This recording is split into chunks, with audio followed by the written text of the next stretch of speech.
Alrighty, I'm going to try and make this brief as fast as I can for the class that was today. This is Collage Meditation 2, Week 2. Everybody was handed out one of these sheets here where it's Elements and Principles of Design.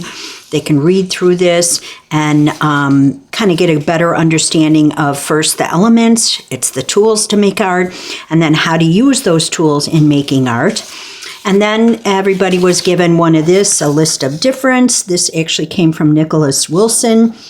These are wonderful things to show contrast in a different way and to create difference in our work. So it makes it exciting. Let's see, and this is where the assignment and talking about it. Here's samples of my work using one word in the piece and collaging, starting with the elements and working with those, and then how we use the pattern. So everybody will get one of those.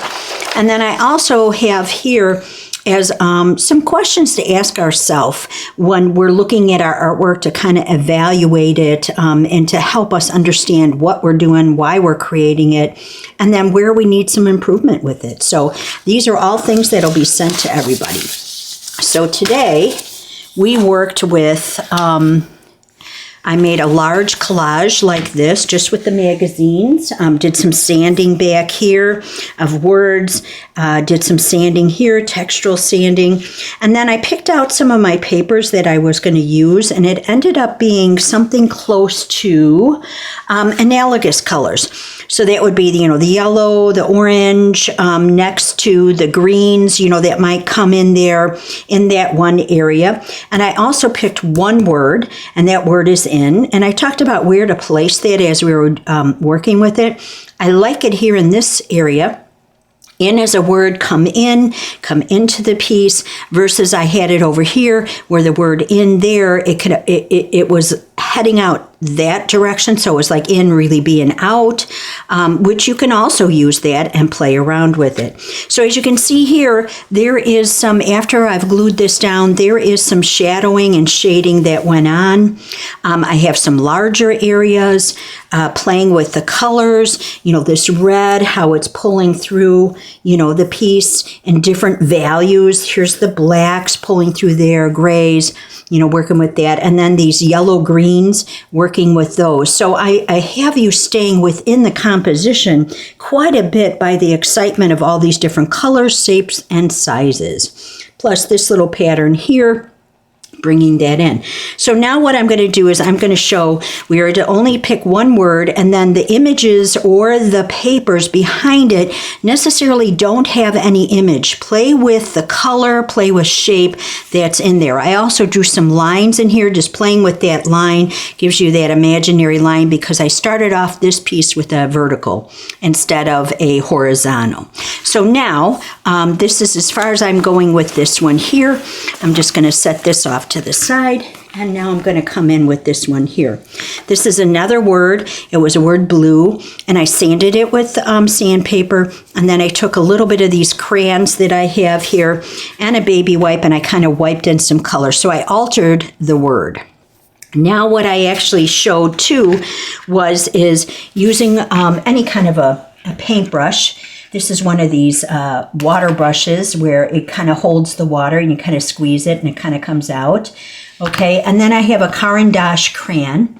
And this crayon, what I'm going to do is, it is water soluble, so if you add water to it, it will bleed. What I'm going to do is I'm just going to come around some of these edges and do a little bit of shadowing, and we'll see how that is affected here with the paintbrush. So I'm going to take it and turn it this way so I can work with it a little better. Now I'm squeezing the water out a little bit, and it's kind of going around the area and kind of soaking in.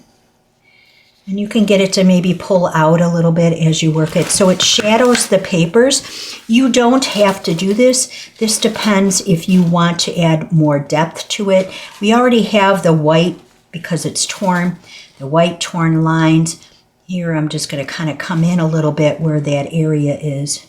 And we'll see the difference as I work through this quickly, just to show you. So this week we are working with 5 to 7 exercises. Get your papers ready, okay?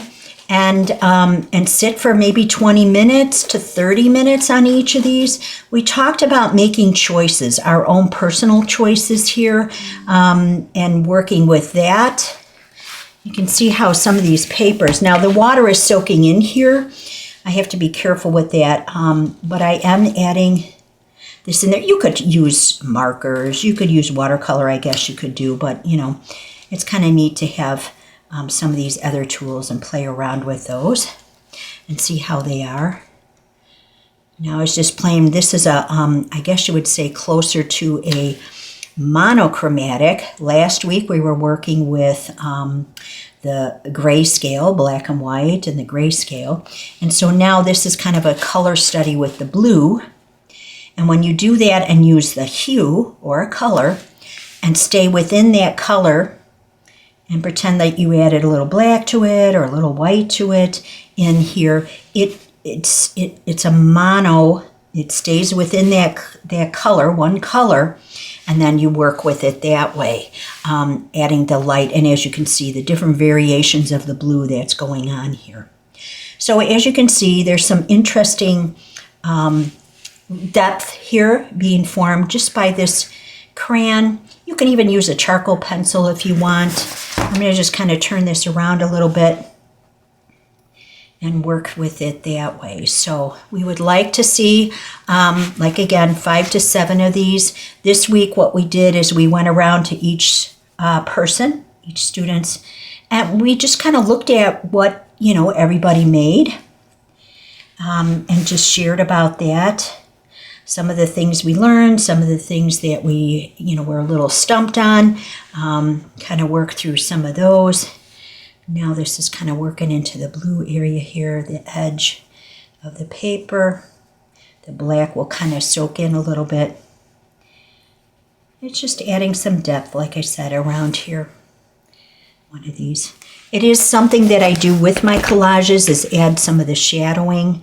I do that with some glazing, but when I'm practicing here, it's kind of nice to see what effect you have when you do that. Now this will dry. Let's bring this down here a little bit.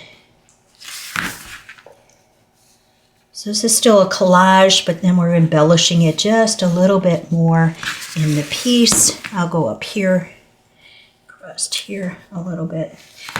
These crayons are great. Caran d'Ache, water-soluble crayons. Anything that you have is water-soluble. You can work with it there. Okay. And so as you can see, a little bit more depth than what we've had. And so this is what we did in class. Everybody ended up making one of them. Again, we'll make a few of these. And I shared this one as I worked on it in class today, and about using different sizes, different shapes, repeating things, creating patterns in there, our sanding, our, you know, and all those things, and then incorporating one word. So that would be our focus, and then how are we going to work with this? So there's many different ways to do this, or again, to kind of hide it underneath there and do something like that. You'll see in the sheet what you need to do for this week to come back next week and have a little show and tell, and we'll work on our other project for week 3, which is picking one image instead of one word.